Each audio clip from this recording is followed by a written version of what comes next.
इस अध्याय का आपका अगला टॉपिक है विद्युत द्विध्रुव के कारण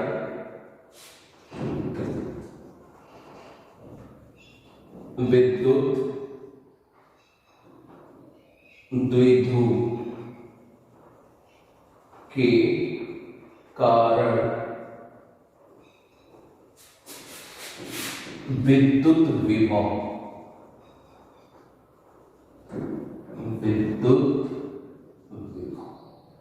यह का अगला टॉपिक है electric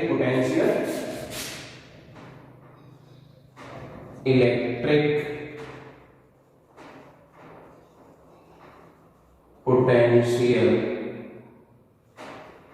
due to a electric dipole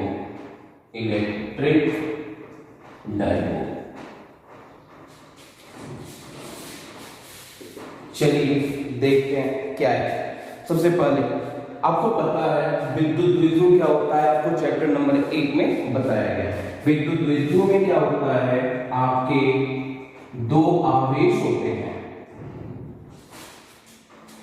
दोनों आवेशों का परिमाण आपस में बराबर होता है। दोनों आवेशों का जो परिमाण होता है आपस में बराबर होता है। ये भी Q होता है और ये भी क्या होता है, Q होता है। लेकिन दोनों का नेचर परस्पर अपोजिट, ये अगर माइनस तो ये क्या होता है आपका प्लस, और इनके बीच की दूरी जो होती है वो बहुत ही कम होती है, जिसे हम लोगों ने चैप्टर नंबर 1 में क्या माना हुआ था, इसको 2L। इसकी दूरी हम लोगों ने चैप्टर नंबर 1 में ही क्या मान रखी थी, 2L। इसी को हम लोग क्या बोलते हैं, विद्युत द्विध्रुव। इसी परिभाषा थी, जब दो बराबर किंतु विपरीत आवेश एक दूसरे से अति अल्प दूरी पर स्थित होते हैं तो इस पूरी व्यवस्था को, इस समायोजन को हम लोग क्या कहते हैं, विद्युत द्विध्रुव कहते हैं। अब इसी विद्युत द्विध्रुव के कारण हमें किसी जनरल पॉइंट पर, जनरल पॉइंट मतलब न तो पॉइंट इसके अक्ष पर कह सकते हैं, न ही पॉइंट इसके निरक्ष पर कह सकते हैं, कोई जनरल पॉइंट है, उस जनरल पॉइंट को मैं नाम क्या देता हूं, P। इसी पॉइंट P पर हमें इस डायपोल के कारण क्या निकालना है, विद्युत क्षेत्र की तीव्रता, सॉरी विद्युत विभव का मान निकालना है। ठीक है, तो ध्यान दीजिए इस पॉइंट P की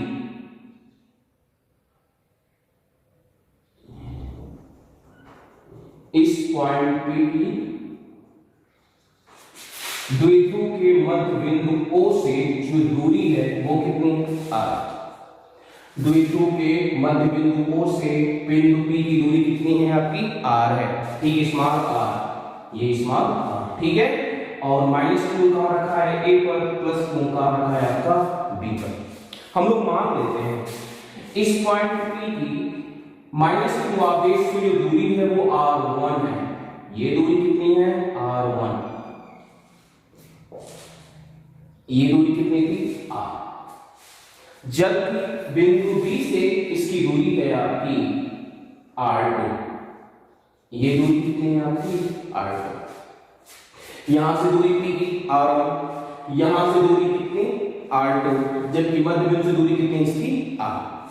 ठीक, अब यहां पर ध्यान दीजिए इस माइनस Q के कारण बिंदु P पर विद्युत विभव का मान, तो ध्यान दीजिए इसके बारे में कैसे लिखेंगे आप लोग। सबसे पहले आप लोग भाषा में लिखेंगे, माना एक विद्युत द्विध्रुव है जो कि प्लस Q और माइनस Q आवेश से मिलकर बना हुआ है, जिसका विद्युत द्विध्रुव आघूर्ण क्या है, P। और विद्युत द्विध्रुव आघूर्ण मतलब P, आपको पता है विद्युत द्विध्रुव आघूर्ण P बराबर क्या होता है, किसी एक आवेश का परिमाण इनटू, पता है क्या आपको, विद्युत द्विध्रुव आघूर्ण क्या होता है, किसी विद्युत द्विध्रुव के एक आवेश के परिमाण और दोनों आवेशों के बीच की दूरी के गुणनफल इनटू 2L। देख लीजिए दोनों आवेशों के बीच की दूरी कितनी है आपका, 2L है। ठीक है, गुणनफल को हम लोग क्या कहते हैं, विद्युत द्विध्रुव आघूर्ण कहते हैं। इसका मतलब आपका P बराबर कितना है, Q इनटू 2L, तो क्या हो जाएगा आपका, आ जाएगा 2QL। ये आपके पास हो गया समीकरण नंबर क्या हो गया, 1। ये हमें पता है इस विद्युत द्विध्रुव का विद्युत द्विध्रुव आघूर्ण कितना है, P, जहां P बराबर कितना है आपका, 2QL। अब यहाँ पर ध्यान दीजिए, बिंदु A पर जो आवेश रखा है -q, इसके कारण बिंदु B पर विद्युत विभव का मान मैं क्या मान लेता हूँ, V माइनस। मैं यहाँ पर लिख देता हूँ, माना बिंदु A पर रखे आवेश -q के कारण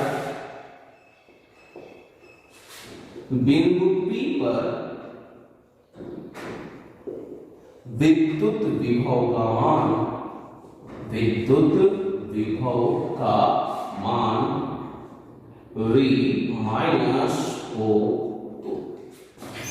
ठीक है, तो आपको पता है, आपको बताया जा चुका है बिंदु आवेश के कारण विद्युत विभव का सूत्र आपने निकाला था इससे पहले वाले भाग में, V बराबर 1/4 पाई एप्सिलॉन 0 Q बटा क्या था आपका R। V बराबर 1/4 पाई एप्सिलॉन 0 Q बटा R, यही क्या है आपका बिंदु आवेश के कारण विद्युत विभव का सूत्र है। एक चीज और ध्यान दीजिए, मैंने आपको कल पहले बहुत बता चुका हूं, जो विद्युत विभव आपकी कैसी राशि है, अदिश राशि, इसमें दिशा से कोई मतलब ही नहीं है, अदिश राशि में भूलेंगे नहीं। अगर प्लस आवेश है तो प्लस लिखेंगे, अगर माइनस आवेश है तो माइनस आपको लिखना पड़ेगा, लेकिन सदिश राशि में आपको प्लस माइनस नहीं लगाना होता है। सदिश राशि में आपका प्लस और माइनस हमको बताता है कि इसकी दिशा किधर है, लेकिन ये तो अदिश है, इसकी कोई जरूरत ही नहीं है, ये अदिश है। अदिश राशि में अगर -q है तो आपको -q लेना पड़ेगा, और अगर +q है तो आपको +q लेना पड़ेगा। ठीक है, तो ध्यान दीजिए, बिंदु P पर विद्युत विभव का मान V माइनस हो, तो V minus is equal to, सूत्र क्या होता है, 1/4 पाई एप्सिलॉन 0। आवेश कितना है आपका A का -q बटा दूरी A से P तक की दूरी कितनी आपकी R1 है। ठीक है, तो ये आपको क्या मिल गया, V माइनस बराबर -1/4 पाई एप्सिलॉन 0 Q बटा R1। ये आपके पास समीकरण नंबर क्या आ गया, 2। ठीक है, इसी प्रकार बिंदु B पर जो आवेश +q रखा है, इसके कारण यहां पर हम लोग विद्युत विभव का मान क्या मान लेते हैं, V+।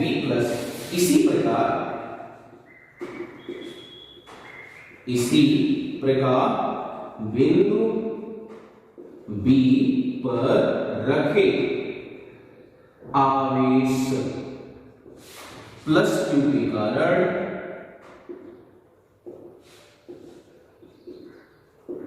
बिंदु P पर विद्युत विभव का मान, विद्युत विभव का मान क्या मान, ध्यान दीजिए, माइनस का मैंने भी माइनस माना था, तो प्लस का क्या मान लेते हैं हम लोग, V+, मान V+ हो, तो फिर वही क्या हो जाएगा बताइए, क्या मिल जाएगा, उसी सूत्र से V+ इज इक्वल टू कितना होगा, 1/4 पाई एप्सिलॉन 0। ये तो कांस्टेंट रहेगा ही रहेगा। आवेश Q कितना है आपका, Q के स्थान पर +q अपॉन दूरी, यहां से यहां तक की दूरी कितनी है आपकी, R2 है। ठीक है, तो आपको यहां से क्या मिल गया, आपको मिल गया V+ is equal to 1/4 pi epsilon 0 Q upon R2, इसके साथ प्लस के साथ आपके पास क्या आ गया, समीकरण नंबर 3। अब हमें निकालना है बिंदु P पर कुल विभव, क्योंकि विभव अदिश राशि है। अगर अदिश राशि है तो हम लोग अदिश राशियों को सामान्य बीजगणितीय नियम से जोड़ भी सकते हैं, घटा भी सकते हैं। इसलिए बिंदु P पर कुल विभव V हो तो क्या होता है, V बराबर क्या हो जाएगा, V माइनस प्लस V+। दोनों दो हम लोग क्या करें, जोड़ लें, V माइनस प्लस V+, सबका मान रखेंगे तो क्या आएगा, V is equal to, V minus का मान कितना है, -1/4 पाई एप्सिलॉन 0 Q बटा R। ठीक है, उसके बाद प्लस V+ का मान कितना है, 1/4 पाई एप्सिलॉन 0 Q बटा कितना हो जाएगा आपका R2। इन दोनों में से अगर ध्यान देंगे तो कुछ बाहर निकल सकता है, उसको क्या करेंगे, बाहर निकालेंगे। तो दोनों में क्यूब है, बाहर हो गया, दोनों में ही 4 पाई एप्सिलॉन 0 भी है। अब इसमें से अगर हम लोग q बटा 4 पाई एप्सिलॉन 0 निकालेंगे तो इसमें क्या बचेगा आपका 1 बटा r2। ठीक, अब इसमें से अगर q निकल चुका है, 4 पाई एप्सिलॉन 0 निकल चुका है, तो बचा कितना, माइनस 1 बटा r1। ये ठीक है, ये आपके पास हो गया इक्वेशन नंबर 4। ठीक है, अब यहां पर ध्यान दीजिए, हम लोग क्या करने चल रहे हैं। ठीक है, तो हमें समीकरण नंबर 4 मिल चुका है। इक्वेशन नंबर 4 के बाद देखिए क्या होगा। ध्यान दीजिए, जो यहां पर b पर प्लस q आवेश रखा है, उस बिंदु b से आप लोग क्या करेंगे, बिंदु OP पर एक लंब खींचेंगे। ठीक है, और इस लंब को हम लोग नाम क्या देते हैं, b। ठीक, अब ध्यान दीजिए, AB की टोटल लंबाई कितनी थी, द्विध्रुव की लंबाई कितनी थी, 2l।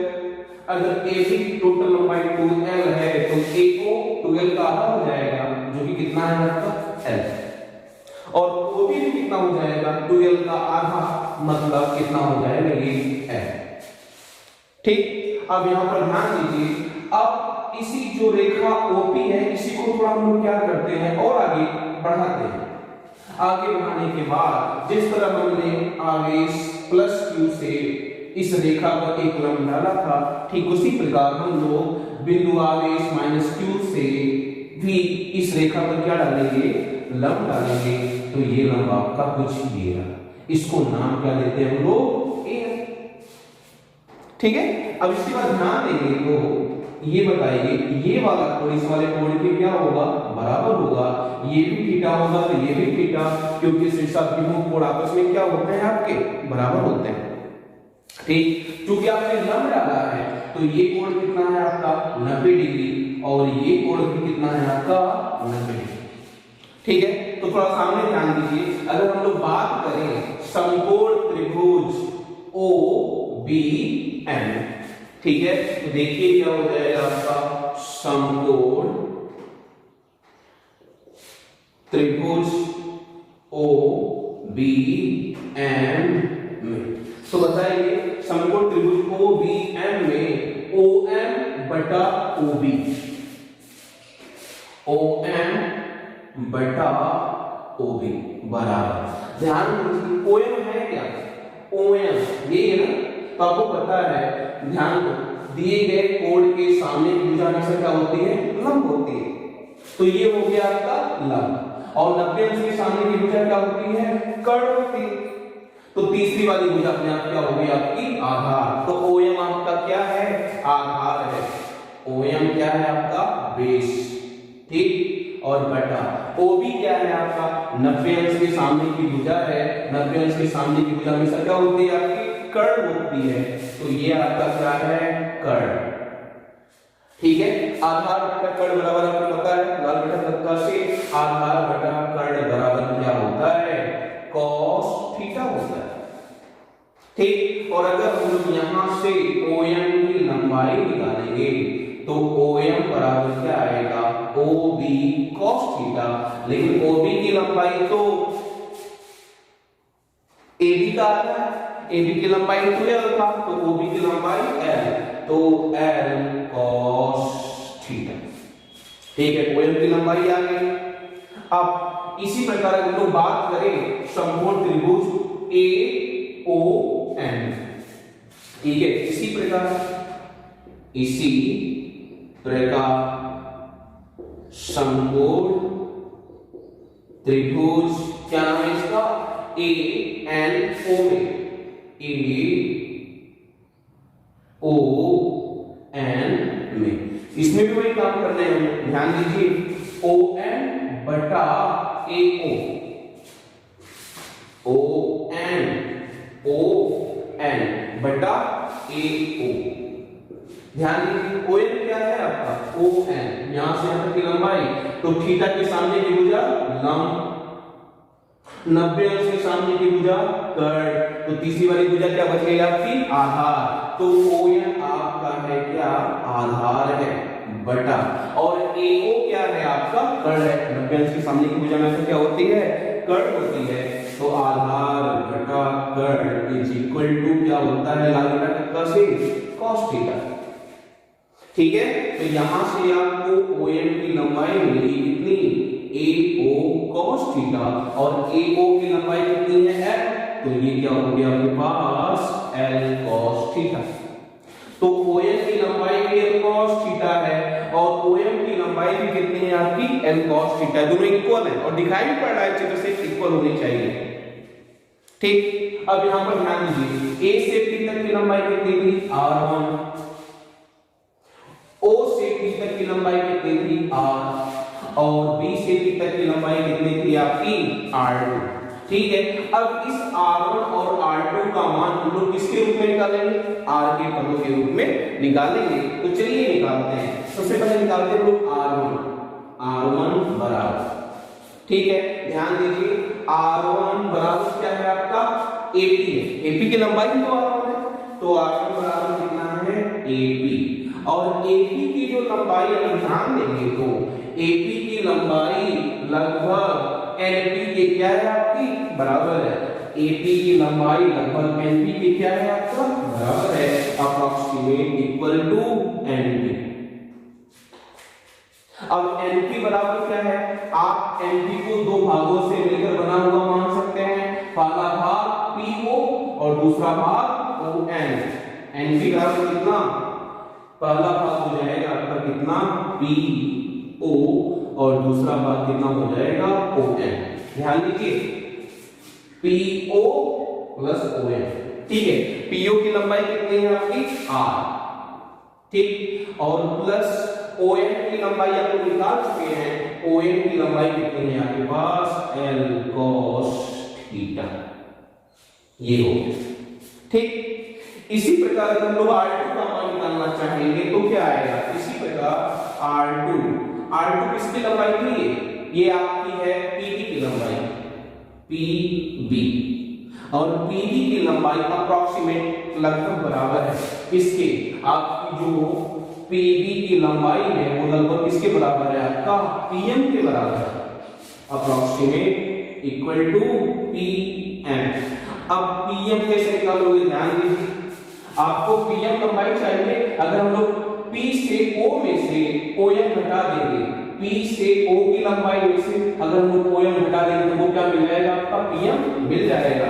इसका मतलब अगर मुझे PM की लंबाई चाहिए तो मुझे क्या करना पड़ेगा, PO में से क्या करना पड़ेगा, हमें OM घटाना पड़ेगा। ठीक है, तो PO की लंबाई कितनी है आपकी, पहले की तरह R माइनस, और OM की लंबाई हम निकाल चुके हैं, कितना है, L cos थीटा। ये इन दोनों को हम लोग कंबाइंड रूप से क्या मान लेते हैं, इक्वेशन नंबर 5। ठीक है, तो मैंने क्या किया, R1 और R2 का मान किस रूप में निकाल दिया, R के रूप में निकाल दिया, जिसे मैंने क्या माना, इक्वेशन नंबर 5। अब हम लोग क्या करेंगे, इक्वेशन 5 से R1 और R2 की वैल्यू पुट अप कर देंगे इसमें, इक्वेशन नंबर 4 में। तो ध्यान दीजिए क्या आ जाएगा,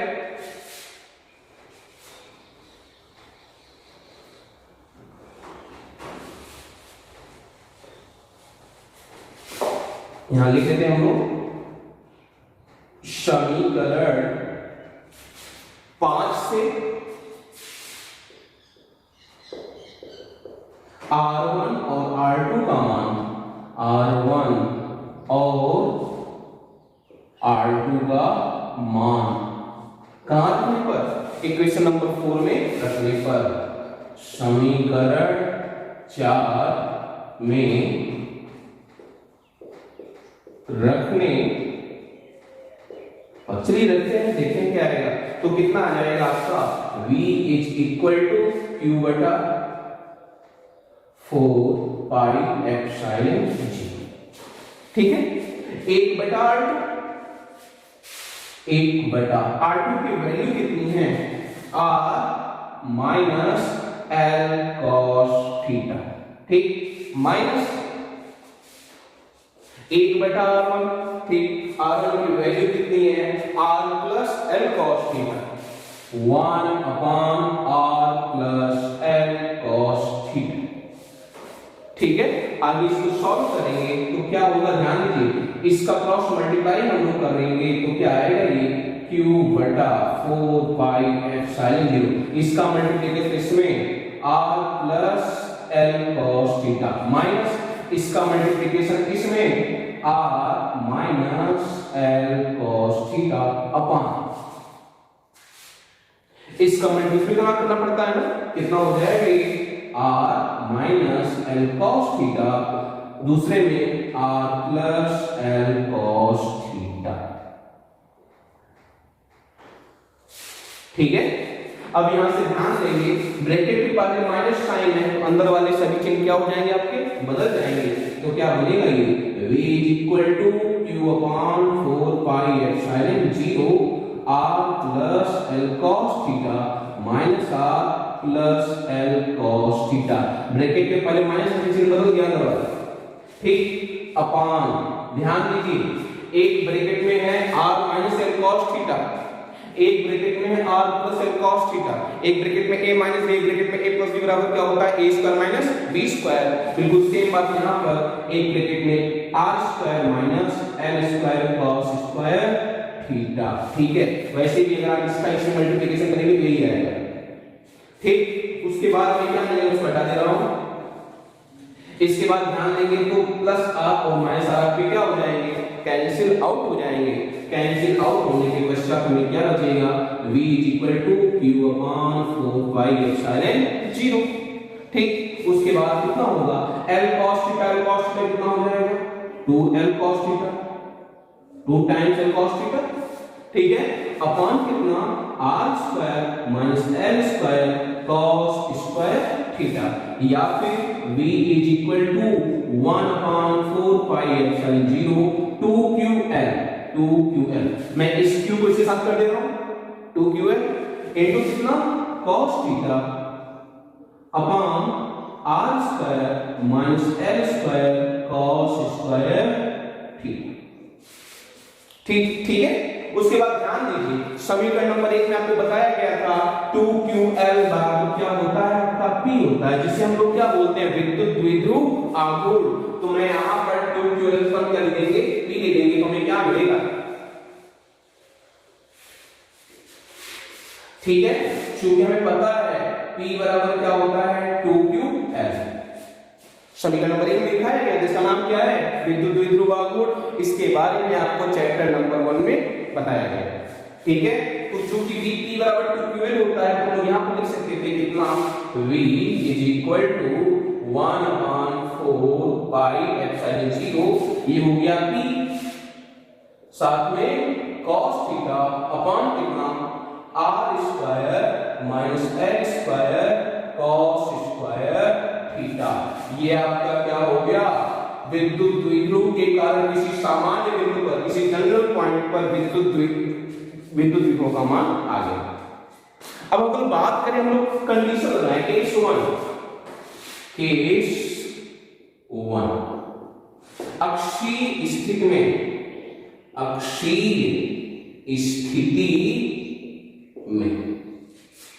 थोड़ा ध्यान दीजिए, अक्षीय स्थिति मतलब ये है, ये आपका a है, ये आपका b है, यहां पर -2 है, यहां पर प्लस, ठीक है। पहले पॉइंट आपका यहां पर था ना, p ये था ना जो कोण कितना बना रहा था, ठीक है, जनरल पॉइंट ये था। लेकिन सोचिए, अगर यही पॉइंट p यहां से रिप्लेस होकर कहां पर आएगा, इसके अक्ष पर आएगा, पॉइंट p कहां पर है आपका, इसके अक्ष पर है, तो सोचिए अगर ये पॉइंट इसके अक्ष पर होता है तो शायद थीटा का मान घटकर कितना हो जाएगा, आपका 0 हो जाएगा। अक्षीय स्थिति में ये पॉइंट p अगर यहां पर आ जाएगा तो थीटा बराबर कितना हो जाएगा, 0, थीटा इज इक्वल टू 0 हो जाएगा। अतः उपरोक्त समीकरण से इसको क्या मान लिया जाए, वहां पर 4 था ना, इसको क्या मान, यहां पर क्या था, 6, ठीक है। अतः समीकरण 6 से कितना आएगा बताइए, आ जाएगा v अक्षीय is equal to 1/4 p cos 0 अंश upon r square minus l square cos square 0। ठीक है, तो हमको यहां से क्या मिल जाएगा बताइए, यहां से मिल जाएगा v अक्षीय is equal to 1/4 p cos 0 का मान कितना होता है आपका 1 होता है। ठीक है, अगर cos 0 का मान 1 होता है तो कितना हो जाएगा p बटा r square minus l square, ये आ जाएगा। ठीक है, r square minus l square. इसके बाद ध्यान दीजिए, इसी में अगर हम लोग ये बात करें,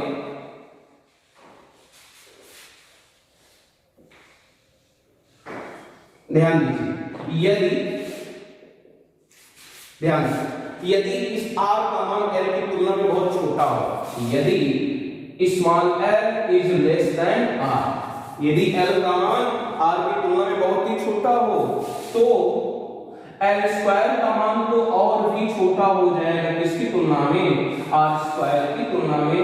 तो l स्क्वायर को क्या करने पर, नगण्य करने पर, नगण्य मानने पर कितना आ जाएगा बताइए, आ जाएगा v अक्षीय इज इक्वल टू 1/4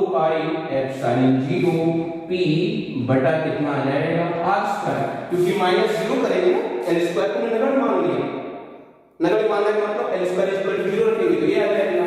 तो आपको क्या मिल जाएगा, ये v अक्षीय का मान मिल जाएगा। ये सूत्र है किसका, ये किसी विद्युत द्विध्रुव के अक्ष पर स्थित बिंदु पर विद्युत विभव का क्या है, फार्मूला है। अब आते हैं केस 2। जब ये पॉइंट की निरक्षीय स्थिति में, ठीक है, यहां पर बात करें किसकी, निरक्षीय स्थिति में, निरक्षीय स्थिति में ध्यान दीजिए, ये डाइपोल था, ये क्या था a, ये क्या था b, ये -2 था, ये +2, ये क्या है। ठीक है, जनरल पॉइंट भी आपका यहां पर था, जो कोण कितना बना रहा था, थीटा। ठीक, लेकिन इस बार ये पॉइंट न तो अक्ष पर है न तो जनरल पॉइंट पर है, बल्कि कहां पर है, इसके निरक्ष पर है। इसका निरक्ष क्या होगा, जो अक्ष के लंबवत हो और इसके मध्यबिंदु से होकर जाए, यही पर है पॉइंट। इस बार आपका पॉइंट P यहां से शिफ्ट होकर यहां पर आ गया, P डैश पॉइंट यहां से यहां पर आ चुका है निरक्षीय स्थिति में। बताइए, अगर ये पॉइंट P निरक्ष पर होता है, P डैश पर होता है, तो साइड थीटा का मान कितना हो जाएगा, 90 डिग्री दिखाई पड़ रहा है। अगर ये पॉइंट P यहां पर होता है तो थीटा का मान बढ़ते बढ़ते कितना हो जाएगा आपका, 90 डिग्री हो जाएगा। ये कोण कितना हो जाएगा, 90 अंश। इस सिचुएशन में थीटा बराबर कितना, 90 अंश। इसलिए समीकरण कहां से, 6 से निकाल लीजिए, कितना आएगा, आ जाएगा v निरक्षीय इज इक्वल टू कितना, 1/4 p। ठीक है, साथ में यहां लिख देते हैं, कितना हो जाएगा, p cos 90 अंश, ये होगा p cos थीटा, थीटा बराबर तो 90 डिग्री होगा इस सिचुएशन में, p cos 90 अंश बटा कितना, r square minus l square, साथ में cos स्क्वायर 90 अंश। ध्यान दीजिए, cos 90 का मान 0 होता है, अगर cos 90 का मान 0 हुआ तो ये पूरा टर्म ही क्या हो गया, शून्य हो जाएगा। इसका मतलब किसी विद्युत द्विध्रुव के कारण निरक्षीय बिंदु पर विद्युत विभव का मान कितना होता है, शून्य होता है। ठीक है, तो ये आपका टॉपिक समाप्त हुआ। धन्यवाद।